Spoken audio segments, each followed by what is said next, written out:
नमस्कार, जय हिंद। आप सभी का स्वागत है सेव यूथ कैंपेन में अपने विचारों को जिंदा रख। इस कैंपेन को चलाने का उद्देश्य है कि युवाओं के जो कई सारे विचार हैं जो समाज तक पहुंच ही नहीं पाते या देश के लिए पहुंच ही नहीं पाते, उन विचारों के लिए, उन यूथ के लिए ये कैंपेन चलाया जा रहा है। और इस कैंपेन का उद्देश्य ये कि तू खुलकर सोच, खुलकर बोल। और इसी कड़ी में आज हमारे साथ जुड़े हुए हैं जबलपुर से प्रियंका। आप अपने बारे में बताएं प्रियंका। मेरा नाम प्रियंका शुक्ला है। मेरे फादर का नाम प्रियंका शुक्ला है। मैंने ग्रेजुएशन साइंस फील्ड से किया। मेरा नाम प्रियंका शुक्ला है। मेरे फादर का नाम ए.एन. शुक्ला, मदर का नाम निर्मला शुक्ला है। और फादर टीचिंग लाइन से जुड़े हैं, मदर होम मेकर है। और मैंने ग्रेजुएशन साइंस फील्ड से किया। वर्तमान में आप क्या कर रहे हो प्रियंका? सर अभी मैं यूपीएससी की प्रिपरेशन कर रही हूँ। प्रियंका एक यूपीएससी एस्पिरेंट हैं। प्रियंका, आप बताएं कि आपने जैसे बताया कि आपके पिताजी शिक्षक हैं, तो जैसे आम जन के जो या आम विद्यार्थियों के जो माता पिता रहते हैं, जनरली उनको वो माहौल नहीं मिल पाता पढ़ाई का जो एक शिक्षक फैमिली में मिल जाता है। तो आपको तो मुझे लगता है विरासत में मिला होगा। क्या महसूस कर पाते हैं आप? क्या एक शिक्षक परिवार से आप आते हैं, तो क्या कभी आपने उस स्तर पर कभी आपने भाई और बहनों में कभी भेदभाव महसूस किया है? नहीं सर, मैंने नहीं किया है। मेरे फादर ने, मेरे सिस्टर्स ही हैं, तो हमारे एजुकेशन में पापा ने बहुत प्रमोट किया है। और क्योंकि वो खुद टीचिंग लाइन से है, तो एजुकेशन के मतलब इसका क्या इम्पैक्ट होगा और इसकी ये सारी चीज़ों को लेकर फैमिली में काफ़ी अवेयरनेस है। एटलीस्ट हम चारों में काफ़ी जनरली ऐसा मैंने देखा है कि एक तरफ आपकी यूपीएससी की प्रिपरेशन चल रही है, दूसरी आपकी उम्र भी बढ़ती जा रही है, तो माता पिता जनरली एक बात हमेशा कहते हैं कि बेटी बड़ी हो गई, और बड़ी हो गई तो माता पिता के ऊपर एक प्रकार से माना जाता है, उस पुरानी ट्रेडिशनल सोसाइटी की सोच है कि बेटियां माता पिता पर बोझ होते हैं। क्या कभी आपने ऐसा महसूस किया कि आप अपने पिता पर बोझ हो? नहीं सर, मेरे फादर ने ऐसा कभी फील नहीं होने दिया। वो हमेशा मेरी एजुकेशन को लेकर, पढ़ाई को लेकर काफ़ी अवेयर रहे हैं। हाँ, ये बात अलग है कि सोसाइटी की तरफ से प्रेशर बन रहा है, और वो एक लाजमी बात है। मेरी जो हमारी जो न्यूक्लियर फैमिली उधर साइड से नहीं है। बाकी जो आपकी, मुझे लगता है आपकी फैमिली जितना ज़्यादा आपको लेकर अवेयर रहती है ना, या ज़्यादा चिंतित रहती है, उससे ज़्यादा एक्सटर्नल सोर्स उनको ज़्यादा चिंता होती है। और वो एक जनरल जेन्युइन कंसर्न भी होता है, और एक कहीं ना कहीं एक थोड़ी सी एक वो टेंडेंसी होती है कि अगर हमारा नहीं पढ़ा तो दूसरा भी नहीं पढ़ा। तो एक दोनों तरीके से। बहुत अच्छी बात प्रियंका ने यहाँ पर कही कि आपके माता पिता से ज़्यादा टेंशन आपके पड़ोसियों को होती है कि ये ऐसा क्यों है, तो ऐसा क्यों नहीं है। मतलब माता पिता से ज़्यादा पड़ोसी हमारी चिंता करते। पड़ोसी का मतलब वो कोई भी हो सकते हैं, चाहे वो रिश्तेदार हो, भाई बंधु हो, या फिर कोई थर्ड पर्सन भी हो सकता है, पर वो ज़्यादा चिंतित होते हैं।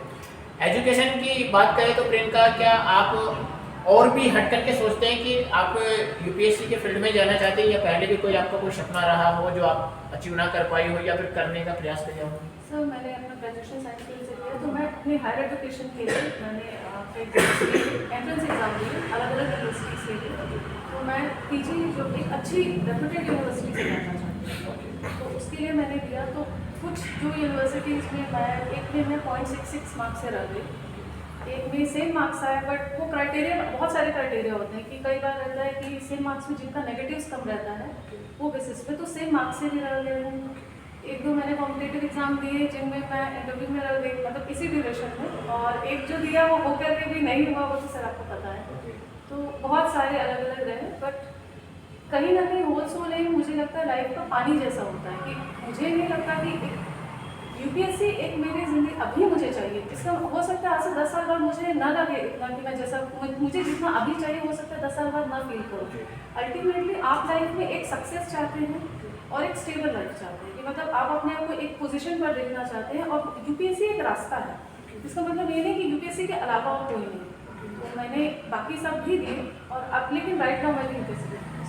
बहुत अच्छी बात यहाँ पर प्रियंका ने कही कि यूपीएससी केवल एक रास्ता है। मैं बहुत सारे एस्पिरेंट से कहना चाहूँगा कि ये केवल यूपीएससी नहीं, मतलब एक जिसकी भी आप तैयारी कर रहे हो, चाहे वो किसी भी फील्ड से हो, आप यूपीएससी, स्टेट पीएससी, एसएससी, या फिर अदर बैंकिंग वगैरह, किसी से भी, ये केवल एक रास्ता है, जीवन नहीं है। इसे जीवन ना बना लें। कई लोग इसे जीने मरने का प्रश्न बना लेते हैं। कई लोग, आप भी आए, अक्सर ये सुनते रहते होंगे कि फलाने ने सुसाइड कर लिया, ऐसा कर लिया, ऐसा हो गया, डिप्रेशन में आ गया।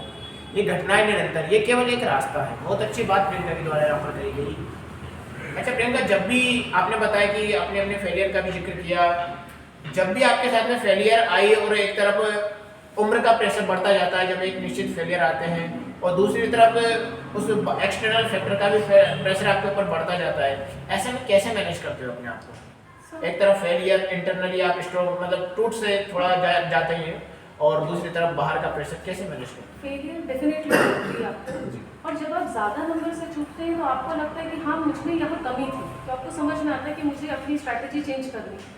जब आप 0.66 या सेम मार्क्स पे चूकते हैं तो आपको तो समझ में नहीं आता कि आप एक नंबर से भी कम में चूक रहे हैं, तो आपको तो समझ में नहीं आता स्ट्रैटेजी में चेंज क्या करूँ, या सेम मार्क्स पर हो रहा है तो बिल्कुल बिल्कुल आप ब्लैंक हो जाते हो उस टाइम। डेफिनेटली वो ज़्यादा हार्ड ब्रेकिंग है। तो कभी आप चूको तो अच्छे नंबर से चूको, 20-25 नंबर से चूको तब शुरू कर दो। जब कम मार्क्स से चूकते तो डेफिनेटली हार्ड ब्रेकिंग होता है। और मतलब और स्पेशली बैड बुरा चीज़ ये है कि स्पेशली मैं स्कूल टाइम में बहुत अच्छी रही हूँ, कॉलेज में बहुत अच्छी रही, एक अच्छे स्टूडेंट के तौर पर, तो लाइफ में कभी फेलियर देखी ही नहीं मैंने। मतलब फेलियर मैं एकेडमिक वे में कह रही हूँ, क्योंकि हमेशा मैं पॉइंट में मेरिट सर्टिफिकेट आए मेरे, बोर्ड भी 100 आउट ऑफ 100 मार्क्स लाए CBSE में, 99 मार्क्स लाए मैं साइंस में, ये मेरे स्कूल के मार्क्स ऐसे हैं। कॉलेज में भी ऐसे रहे, तो जब आप यूजुअली आप अच्छा परफॉर्म करते रहते हैं तो आपको फेलियर बर्दाश्त करने की क्षमता नहीं होती, आप सही नहीं पाते। पहली बार जब फेलियर होता है तो आपको यकीन ही नहीं होता कि ऐसे कैसे हो। प्लस यूजुअली जैसे आप अगर पढ़ने में अच्छे होते हैं तो ऐसा नहीं है कि आपका जो फ्रेंड सर्कल होता है वो भी यूजुअली इसी तरह का ही होता है, क्योंकि आप एक दूसरे की बात समझ पाते हैं, आप दोनों से रेजोनेट कर पाते हैं। तो जब आपका फ्रेंड सर्कल भी वैसा ही रहा और वो जब आगे निकल जाता है तो आपको किसी की सक्सेस से जलन नहीं है, लेकिन आपको लगता है कि मैं कहाँ चूक रही हूँ, मतलब मैं कैसे पीछे हो रही हूँ, मतलब मैं तो अच्छी थी। तो वो चीज़ एक तो हार्ट ब्रेकिंग होती है, दूसरा सोसाइटी का प्रेशर रहता है। लेकिन अल्टीमेटली सिर्फ सपना अगर आपने लिया है, आपका सपना है तो आपको पूरा करना है, क्योंकि लाइफ में सबसे ईजी होता है छोड़ के हार मान जाना। आज मैं हार मान जाऊँगी सोसाइटल प्रेशर में आके, अगर मैं कोई डिसीजन ले रही तो मैं आज से 2 साल बाद फिर रिग्रेट करूँगी इस फैसले का, और हो सकता है तब उस टाइम मेरे पास वापस आने का चांस इतना ना रहे। तो आपको अगर सपना है तो आपको उसके लिए फाइट करना पड़ेगा। फिजिकल लेवल पर यहाँ फाइट नहीं हो रही, यहाँ फाइट मेंटल हो रही, मेंटली फाइट है। वो मेंटल फाइट ज़्यादा डिफिकल्ट है। हो सकता है कई बार आपके पेरेंट्स आपकी बात समझें, कई बार ना भी समझें। तो 1-2 बार कभी कभी हुआ है ऐसे कि कुछ चीज़ें ऐसी हुई हैं, तो आपको एक्सप्रेस करना है उस टाइम कि मैं ये नहीं चाहती, दिस इज़ माई डिसीजन, और मेरी लाइफ का डिसीजन अल्टीमेटली गुड या बैड मैं भुगतूंगी। तो आप उनसे समझा के बात करेंगे या फिर अपना एक्सप्रेस करना ज़रूरी है।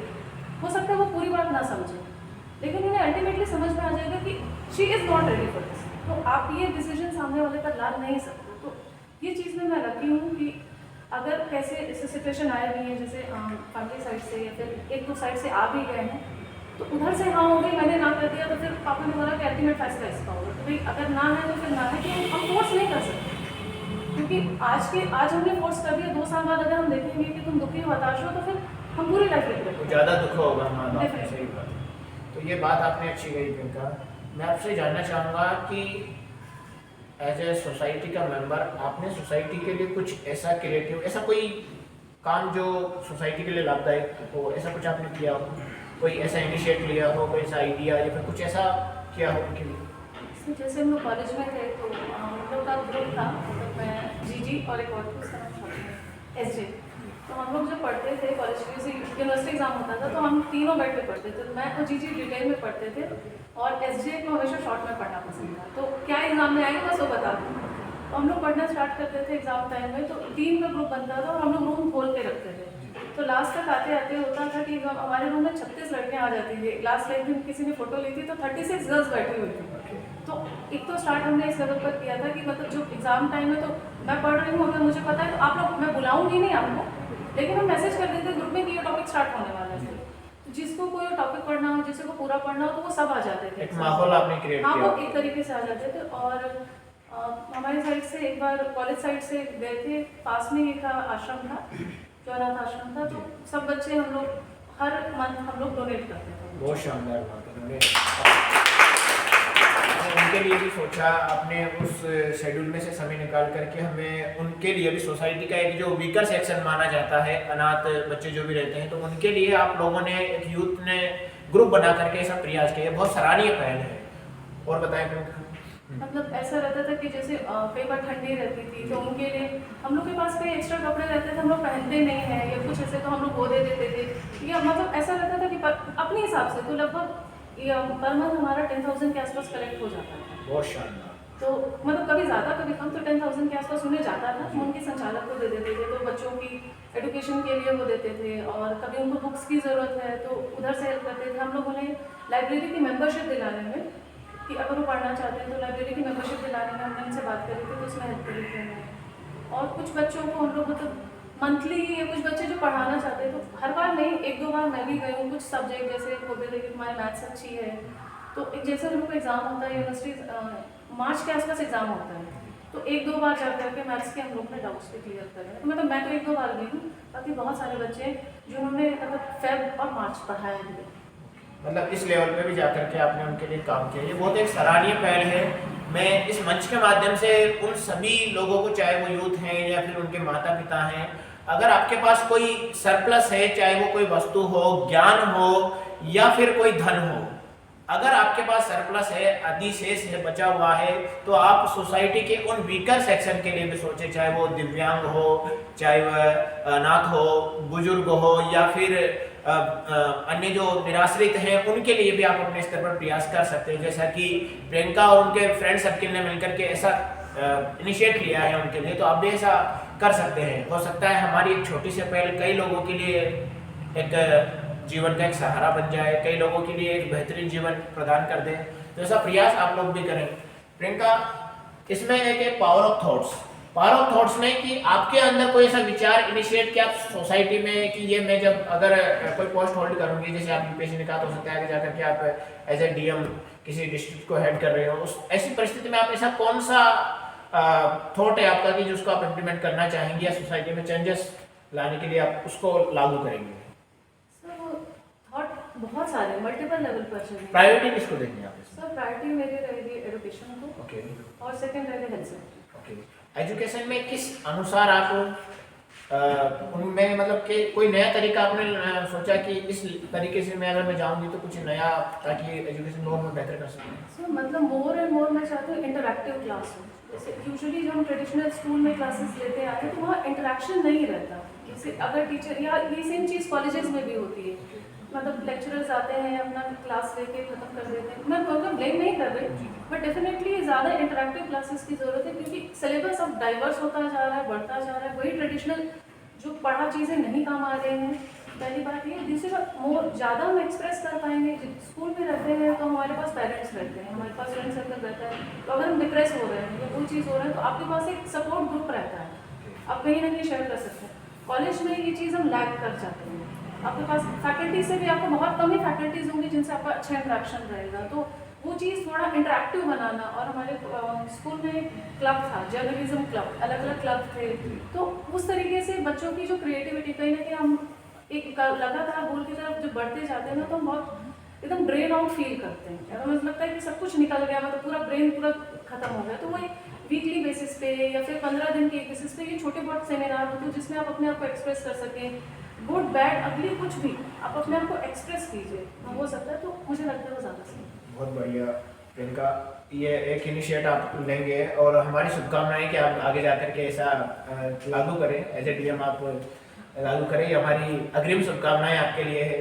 अंतिम मेरा प्रश्न है जो हर कैंडिडेट जो यहाँ बैठे रहते हैं उनसे रहता है कि आप अपने स्तर पर क्या जिम्मेदारी करेंगे कि मैं एज ए यूथ ये चीज़ करूँगी कि ये मैं अभी से जिम्मेदारी लेती हूँ कि ये अभी से जो मैं देख पा रही हूँ उसको बदलूँ। सर मैंने एक बुक पढ़ी थी, बहुत अच्छी बुक है, इकिगाई, मतलब जापानीज उस पर है। तो मतलब बहुत सारे जो उनके इसमें रहता है ना, ये इकिगाई मतलब होता है वे ऑफ लाइफ। तो ये शायद हमें सुनने में अजीब लगेगा, लेकिन ये जापानीज कल्चर में होता है कि जैसे हम लोग किसी चीज़ को बहुत फास्ट करते हैं, हम जल्दी से जल्दी ज़्यादा से ज़्यादा काम करना चाहते हैं और थॉटलेसनेस होते हैं, क्योंकि सोचते ही नहीं हम क्या कर रहे हैं। लेकिन उसमें यह है कि आप 10 मिनट दिन में या 5 मिनट काम निपटाइए, बट एकदम ठंडे दिमाग से निपटाइए। उस टाइम आप कोई और चीज़ नहीं करोगे। जैसे हमें आदत होती है खाना खाते टाइम हम टीवी चालू कर लेते हैं या हमें फ़ोन देखते देखते हैं, तो आप उस टाइम सिर्फ उसी चीज़ पर फोकस कीजिए और किसी और चीज़ पे फोकस मत कीजिए। क्योंकि होता है हम जब अपना फोकस मल्टीपल चीज़ों में डाइवर्ट करते हैं, हमें लगता है कि हम टाइम का यूटिलाइज कर रहे हैं, कि मैं तो टीवी देखते देखते भी खाना खा ले रही हूँ, तो मुझे मेरा टीवी देखने में टाइम नहीं वेस्ट हो रहा, मैं न्यूज़ सुन ले रहा, ऐसा मुझे लगता है।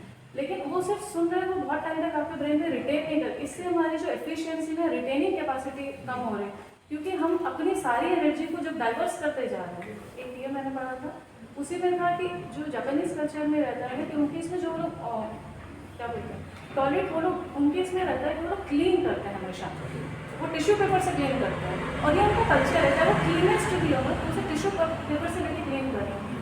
तो आप सोचिए कि वाइट में एक छोटा सा डॉट देखने के लिए आपको कितना प्रिसीजन, आपको कितना अटेंशन चाहिए कि आप उसे क्लीन कर पा रहे हैं।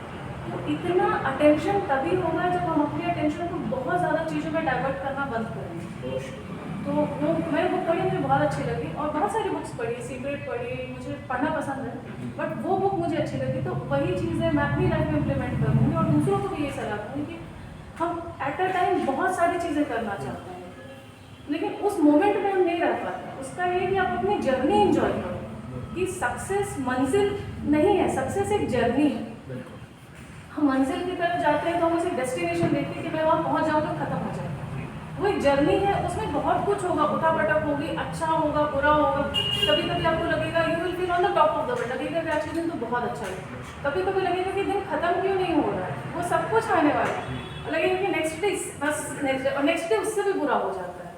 तो बहुत सारी चीज़ें हैं कि पहली बात तो अपनी एनर्जी को आप बचा के रखें, अननेसेसरी चीज़ों में एक्सपेंस ना करें, और वही मतलब सिस्टमैटिक तरीके से लाइफस्टाइल पे आएंगे। मुझे लगता है मैं खुद पे चेंज करूँगी, और मैं कहीं ना कहीं कई लोगों को भी आप मोटिवेट करेंगे कि ऐसा करना चाहिए। बहुत अच्छी बात कही। जैसे इन्होंने बताया कि बहुत बिजी शेड्यूल में हम ये मान लेते हैं कि वो, आपने मूवी देखी होगी 3 इडियट, वो कहता है ना उसमें क्या नाम रहते हैं उनके, जो यूनिवर्सिटी के डीन रहते हैं, कहते हैं लाइफ इज, हाँ, वीरू सहस्त्र बुद्धे जी की लाइफ इज ए रेस, अगर तेज नहीं दौड़ोगे तो कोई तुम्हें कुचल के आगे निकल जाएगा। मतलब ऐसी परिस्थिति में आप क्या करते हैं, बहुत ज़्यादा मोर एंड मोर करने का प्रयास करते हैं, और आपका जो फोकस है वो लगभग खोसा जाता है।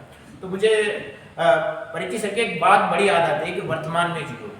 अगर आप वर्तमान में जिएंगे, जिस समय पे जो काम कर रहे हो उसी काम पे पूरा फोकस लगाएंगे, तो वो काम ज़्यादा प्रोडक्टिव रहेगा। तो आप सभी लोगों के लिए, प्रियंका ने जैसा बताया कि मैं अपने ऊपर इसको अप्लाई करूंगी, और बाकी लोगों के लिए भी ये सजेस्ट करूंगी कि ऐसा करें। तो आप लोग भी इस मंच के माध्यम से ये बात को ग्रहण करें कि वर्तमान में जिए। वर्तमान में जीने का मतलब यहाँ पर यह है कि जो काम आप जिस समय पे कर रहे हो उस काम में अपना 100% लगा दें, और बाकी चीज़ों पे ध्यान ना दें।